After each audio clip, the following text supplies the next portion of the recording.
What do we need to see from the Carolina Panthers on Friday night when they face the New York Giants in preseason game number 2? I'll tell you right here on Locked On Panthers. You are Locked On Panthers, your daily Carolina Panthers podcast. Part of the Locked On Podcast Network. Your team every day.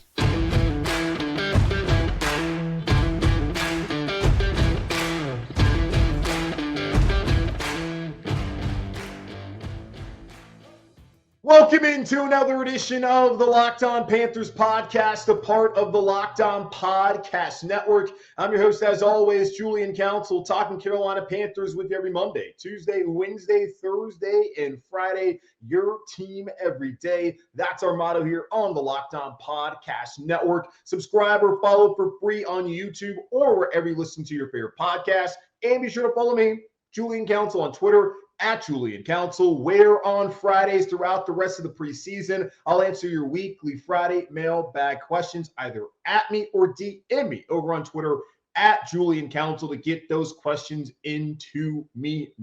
Now, the Carolina Panthers in 2 days' time, on Friday evening, we'll head up to New York to face New York Giants at MetLife Stadium in preseason game number 2 ahead of the 2023 NFL season. And we know that Saturday wasn't ideal against the other team that hails from New York, technically New Jersey, where the Jets won 27-0 and left a lot of people, myself included, very concerned about certain aspects of this team. But it is just the preseason. The games, at least the scoreline doesn't count, but there are plenty of things that matter that happened in those games, like the offensive line struggles that we saw from the Carolina Panthers, and also seeing Bryce Young be able to take a hit and be able to stand in the pocket and maneuver it and to look comfortable while learning this offense in only 11 snaps. So a lot of good things. Well, not a lot of good things, some good things and a lot of bad things from Saturday. Hopefully things will look better on Friday night when they face off against the Giants. Now, I got a couple of things. I got 5 things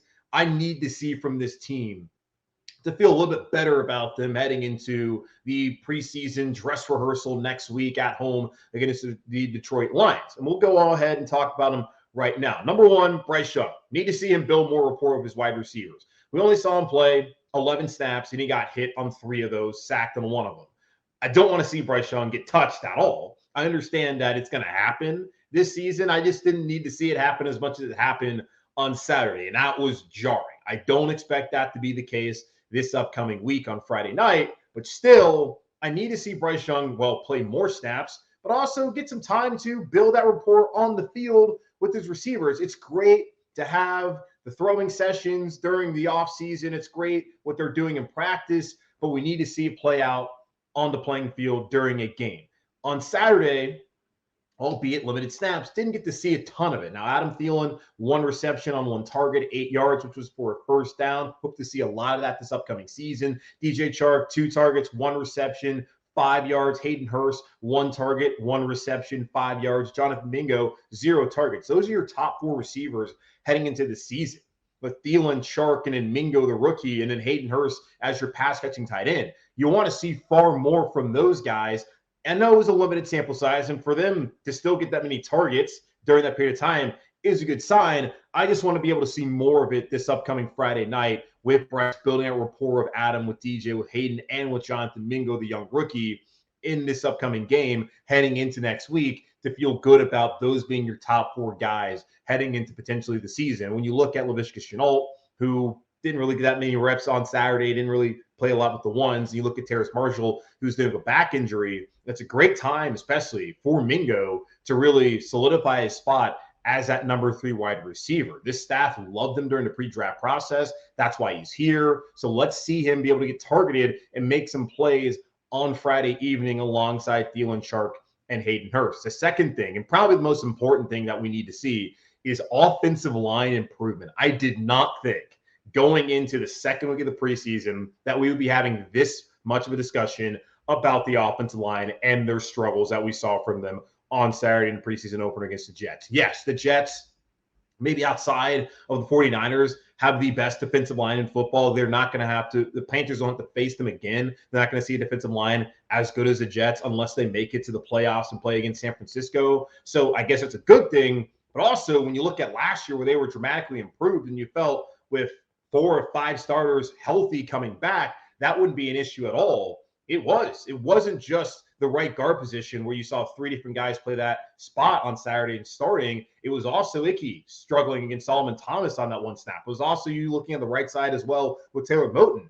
All those guys did not play up to snuff, and they understand that they have a standard. They had a come to Jesus meeting right after that game with James Campen, the offensive line coach, talking about those standards that they have. And we'll talk more about that momentarily as James Campen spoke to the media on Tuesday, got some takeaways from what he had to say, but I did not expect to be sitting in this chair on August 16th ahead of the Friday night game, preseason week 2 against the Giants, talking about the offensive line needing to improve. Maybe at right guard, but the entire unit, the starters and the depth pieces, no, did not think that was going to happen. Now, Frank Reich has stated that he wants to know who his starting 5 are going to be. He wants to know who his best 5 are. I think we know who the best 4 are right now. Icky at left tackle, Christensen at left guard, and more on that later too with James Campen, some things he had to say. Center Bradley Bozeman and right tackle Taylor Moton. We're trying to figure out who that 5th guy is. He wants that settled coming out of this game so they can go into next week where I would think they're probably going to play the entire first half. As Frank Reich already said, we need to play. And I already told these guys that they're going to play, so we need to get up to speed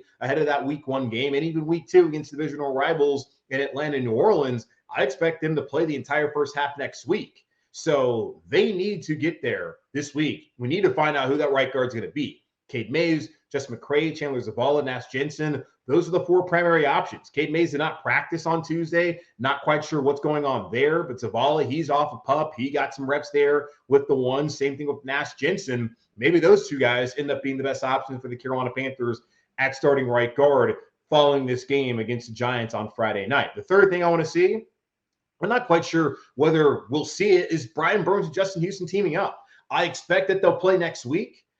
Justin Houston, of course, didn't play on Saturday. Made a lot of sense. Brian Burns, the same case. You know how good he is. It's early on. Not going to get a lot of reps. Just go ahead and rest him. But I would like to see those guys link up and see what it's going to look like with those 2 out there. And just to know that, hey, maybe Brian Burns, we know he's good. But Justin Houston, how does he factor in on the other side when Brian Burns is out there? So that's something I would like to see. Not necessarily something I need to see. I need to see it next Friday. But this Friday, would like to see maybe a series with those 2 guys out there. But really, what's more important is seeing some of that depth emerge. Amari Barno and DJ Johnson, as younger depth guys at edge, had fairly solid Saturday afternoons, comparatively speaking, to what everyone else did. We need to see them go out there and to build off of that as they'll continue to get a lot of reps. I need to see not just them, but just the depth as a whole step up. The offensive line, look at the starters, it wasn't just them. The depth didn't look good. You look at the defense and offensively as a whole, it all was bad.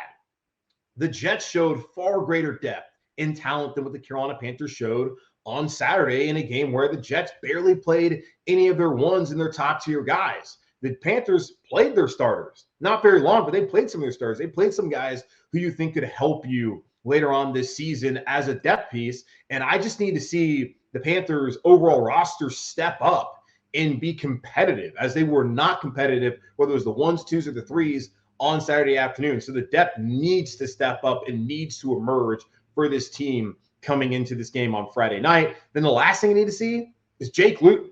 The Panthers ended up cutting Jacob Eason in the spring because they wanted to give Matt Corral more reps. And they did say back then, though, that they would look to potentially add a 4th quarterback once training camp rolled around. Well, training camp's here, and they added Jake Luton that first weekend when they had back together Saturday. Well, we haven't seen him get a lot of reps. Matt Corral got a ton of them. We saw him play a ton on Saturday, and we saw some of the same issues he had last year. Now, granted, Matt Corral hadn't really played football in over a year. He was coming off of an injury. He's not getting reps with the 1s and the 2s like he did, well, at least last year. Maybe he got some with the 2s. Really, it's more the 3s and 4s. But still, we didn't get to see Matt Corral at all last season like we would have hoped and would have liked to have seen, especially once we saw the injuries play out. It would have benefited him and the organization, but now the Panthers have moved on. They have Frank Reich. They've brought in Bryce Young to be the QB1. They have Andy Dalton as a veteran backup, and Matt Corral went out there with his opportunity to try to cement his place on the roster and just did not look good. Whether it was the offensive line not good in front of him, he just did not look comfortable. He was rushed by him rushing himself, really. He said, I need to trust my eyes. It wasn't really my feet. He just does not look like a player who you look at as your 3rd quarterback who in an emergency situation you would feel good about. But Jake Luton's someone who started 3 games in the NFL. In his first career start, threw for 300 yards. Now, he played against a bad Houston Texans team during a pandemic season in 2020, but Jake Luton has the experience. And I already talked about on the show earlier this week, would you rather have a project and a player who's never played a down in a regular season game, or maybe someone like Luton who can be your third guy, who you're not paying a lot, but at least has the experience of having gone through a game week as the number 1 starter and having started a couple of games and then having some serious physical tools, because he's about like 6'5". He's a big guy, and he has the NFL experience. So I want to see Jake Luton. Thomas Brown, Panthers OC, we'll get into some of the comments he had on Tuesday afternoon. He was asked about, hey, is Jake Luton here to push? And he talked about how, there's competition all over the place. No battles just completely settled, which we know there are some that are absolutely settled. But he kind of gave the old ho-hum, like, yeah, we got competition everywhere. I feel like Jake Luton is going to get a shot on Friday. And if Matt Corral struggles again and Luton looks better, then he might be taking Matt Corral's job. And it would make the most sense for the Panthers if they want to keep a third quarterback to take Luton with experience if he looks better than Corral, who, of course, doesn't have any experience. And so far in his 3 preseason games has not been inspiring for the Carolina Panthers last year or on Saturday when they face off against the Jets. So those are 5 things that I need or at least want to see from the Panthers come Friday night when they play the New York Giants up there at MetLife Stadium in New York. Now, the big issue and question this week is, is the Panthers offensive line really this bad, or is it just a bad afternoon? James Campen, the offensive line coach, had a come to Jesus meeting with those guys following the game on Saturday. We'll talk about how he's going to fix the offensive line and then getting down to fundamentals ahead of Friday night here in just a moment on Locked on Panthers. Did you know that 80% of men will experience hair thinning in their lifetime? It's normal, but it doesn't have to be your fate. You can get ahead of thinning with Nutrafol. Nutrafol is the #1 dermatologist-recommended hair growth supplement, clinically shown to improve your hair growth, visible thickness, and visible scalp coverage. Nutrafol's hair growth supplements use physician-formulated, natural, science-backed ingredients. They're drug-free. Patented technology provides consistent, reliable results without compromising your sexual health. To take the first step to visibly thicker, healthier hair for a limited time, Nutrafol is offering our listeners $10 off your first month subscription and free shipping when you go to Nutrafol.com/men and enter promo code LOCKEDONNFL. Find out why over 4,000 healthcare professionals recommend Nutrafol for healthier hair. Nutrafol.com/men, spelled Nutrafol.com/men, and enter promo code LOCKEDONNFL. That's Nutrafol.com/men, promo code LOCKEDONNFL.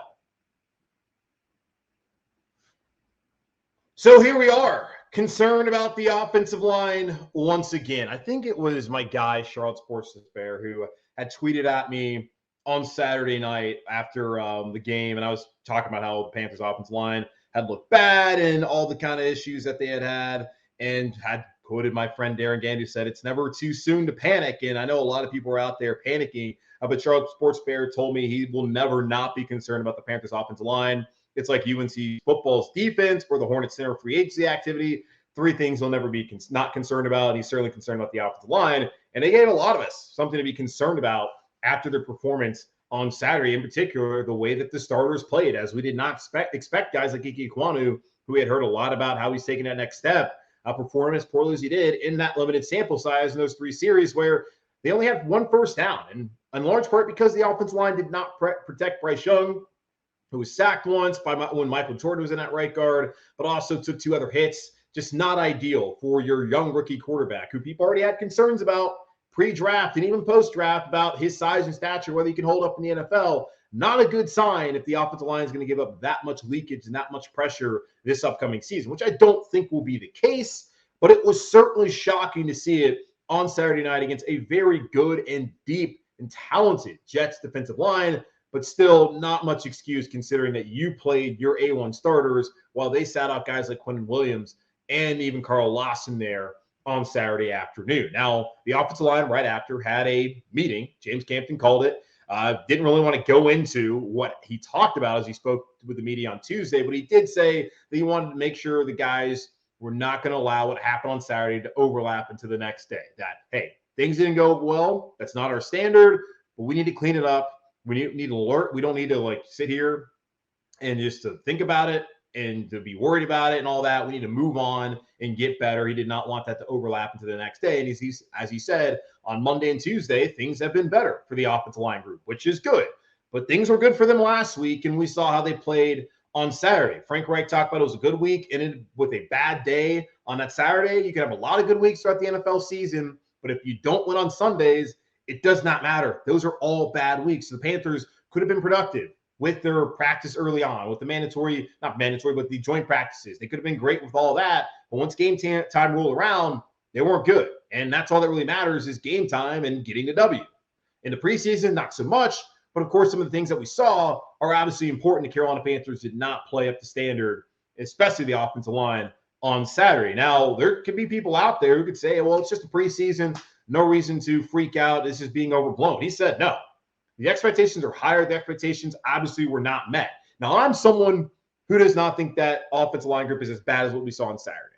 Now, I do not necessarily believe it's overblown. I do feel like it's a little bit too soon to panic. Now, if they do this again on Friday, and they do it again next Friday, then yeah, go ahead, panic. Then we might have a problem here in Carolina. But I do feel confident Ike Ekwonu is going to take that next step and be a good player for the Carolina Panthers this year again. I do think that Bradley Bozeman at center will be a good player for the Carolina Panthers. I feel the same way about Taylor Moton at right tackle. Now, I do have serious questions at right guard, and we'll see what Brady Christensen's able to do at left guard this upcoming season. So 3 of the 5 spots, feel good about it. Now, you want all 5 of the spots to be good, but that just may not be the case, as right guard feels like it's going to be a revolving door, and we're not quite sure how good Austin Corbett's going to be once he does come off a PUP and when he's fully back to being healthy coming off of the ACL. And even when he's back to health, will he be the same guy that we saw last season who started and played in every single game and every snap until he tore his ACL there in Week 18 in New Orleans? So we'll see how it works out. But I think overall it will be a solid unit. Will it be as good as we thought? Maybe not. Maybe Saturday was a wake-up call and that we should readjust what our expectations for this unit are. But they believe that their expectations were not met on Saturday, and I certainly agree because they're not as bad as what we saw. But what that was certainly alarming and something that we cannot quickly forget until we see what they do on Friday and even next Friday, because one good performance is not enough. And one bad performance is also not enough. We need to see them stack good performances to get back to having the offensive line in our good graces. Now, what James Campen said was that their fundamentals are off. He talked about the pad level, the hand placement, et cetera, all those things are wrong, that they were actually assignment sure. So the communication was good.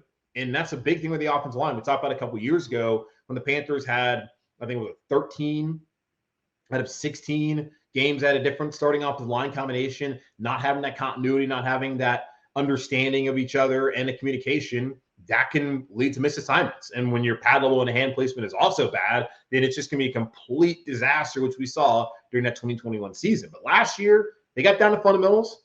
They were assignment sure, and things are great. But on Friday, or on Saturday afternoon, rather, the fundamentals were off, but they were assignment sure. So at least they got that part right. Just fix the fundamentals, and it'll be good. And we talk about physicality. James Campen said if you're not playing fundamental football, it's hard to be physical. So they get back to fundamentals, then we can see the physical offensive line unit that we saw in the last 11 games of the season when they went to a run-heavy offense. Now he was also asked about, does it take some guys some time to really come around? I think it was Vashti Hurt, who's been on the show before. She was asking, does it usually take, to like year 3 or 4 for an offensive lineman really to hit his stride? And he said that was a fair assessment, but he went on to go say it was more like year 2 or 3 where you would see an offensive lineman take a stride, like where Icky last year as a rookie really struggled early on, where he wasn't winning any of those one-on-one pass protection reps. But then he started to win those. We did see week 1 what he looked like against Myles Garrett. But after that, he was good.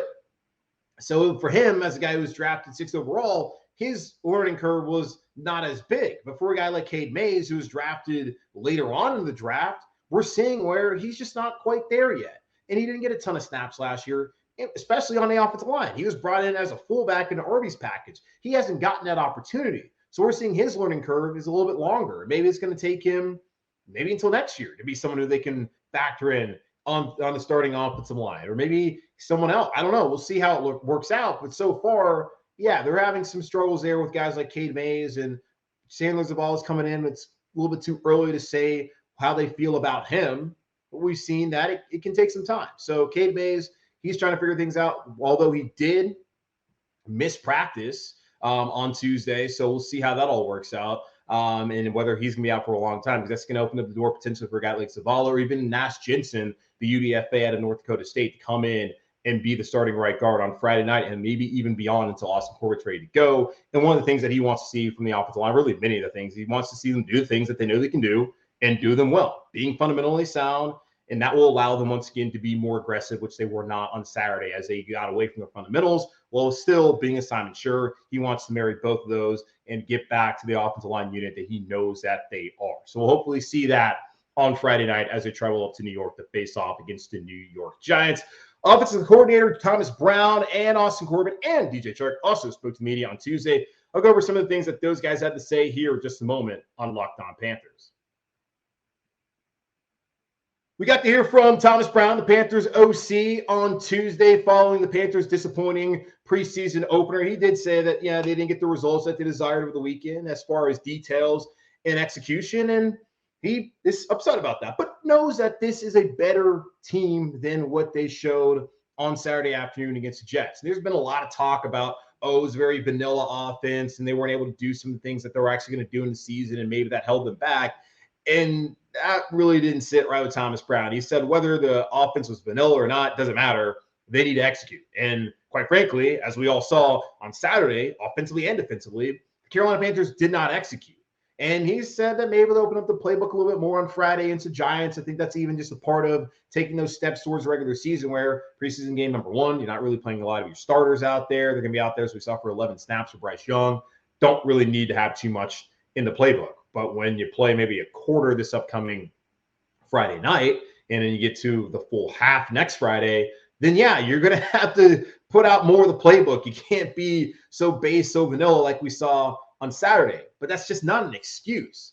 If it's vanilla, then they should be able to execute. You're just out there playing football, man, and they just did not on Saturday. So hopefully we'll see better execution, as that was just not at all what we're looking for. As far as evaluating Matt Corral, who got a lot of snaps on Saturday and did not look good in those, which is why I said I want to see Jake Luton, as he could potentially be the number 3 quarterback here in Carolina, as he has experience starting 3 games back during 2020. And one of those games he was successful. Now, the Jags were bad that year, but Jake Luton, he has more experience just by time and age than Matt Corral, unfortunately, has in the NFL based off of an injury. And who knows whether he would have got an opportunity last year or not. I think he probably would have, but maybe not, because Sam Darnold had that money that they were tied up to with the $18 million last season. Maybe they wanted to see him regardless of whether Matt Corral would have been ready or not, but still, we'll never know. But as far as evaluating Matt Corral, Thomas Brown said he's looking for overall operation, execution, and details, getting in and out of the huddle, communicating personnels, and going through the snap counts, all the checks and the cues, just trying to see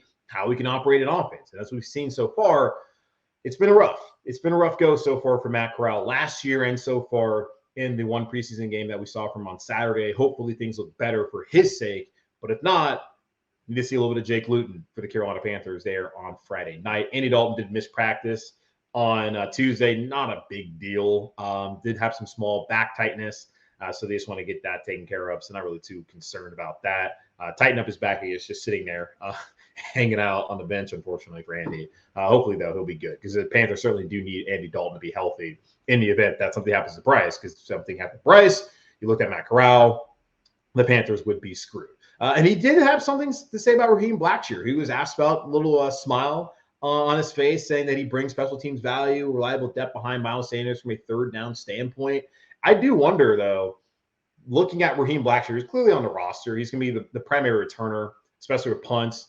I do wonder if he maybe is going to jump ahead of Chuba Hubbard, because we saw some good stuff out of him, special teams wise. I mean, he fielded the punt, but we saw some good stuff from him last year in limited sample size.